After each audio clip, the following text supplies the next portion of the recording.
Welcome back on this glorious and amazing day. Thanks for joining. And last week we spoke about the concept of not focusing on the achievements of your child. And I asked, well, if you're not going to focus on the achievement of your child is going to slack off. So the science works as following. When a human feels good about themselves, which there's not too many of them, I'm talking about internally at their core, just because they exist, not because what they achieved. Because the moment achievement is not there, then the whole building collapses.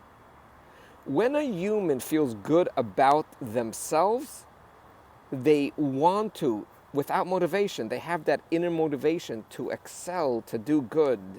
We don't need to motivate children to study, to learn, to do good things.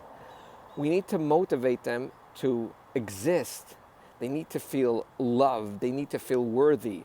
The way the human psyche works, when we feel good about ourselves, we have this infinite energy to accomplish, to do more, and to do a lot from a very healthy place. I would say the very simple example is, there's two ways to build a building. If you want to build a 10-story building, one is you just put down a little bit sand, a little bit concrete, 2 inches, and build a building.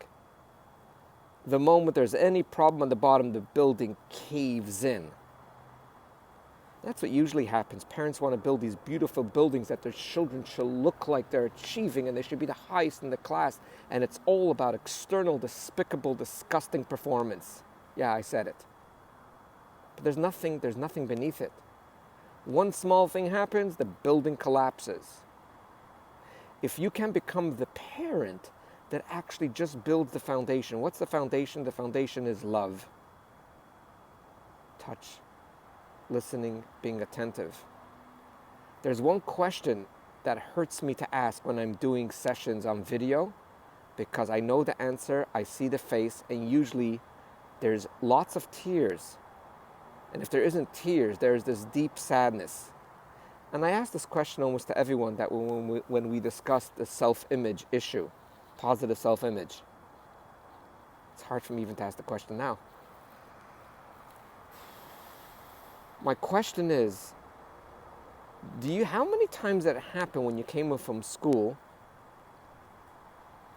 that your mother sort of, when you were a child, 4, 5, 6, 7, 8, that your mother or father sort of bent down on the floor, came down while you came in the door with their hands wide open, with a huge smile on their face. We're not talking about the 2-year-old that comes home from playgroup, and says to you the following. First of all, embraces you, gives you a kiss, gives you a hug, and says, guess what? I'm happy to see you. If they want, they could add, I was thinking about you during the day. I'm just so happy to see you. That is the greatest gift that a parent can give to a child. When I ask how many times did your mother or father, or sometimes there's no answer and just tears, or there's this deep sadness, or this anger, never, not even once. The usual from a good parent is, so how were you in school? Did you fight with anyone? How was your test? Did you do well? And this is all about performance, not about you. So anytime you ask the child about performance, you're actually destroying who they are, because you only believe in performance, not who they are. The greatest gift to give to a child is you exist.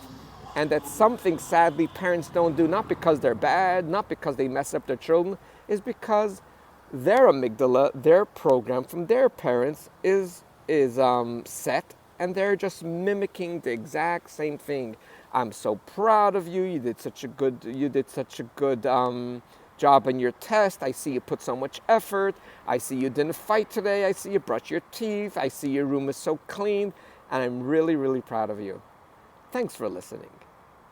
And thanks for subscribing. Thanks for your thumbs up if you liked it. And have yourself a wonderful and delightful day. And always remember, you are way greater than you think you are.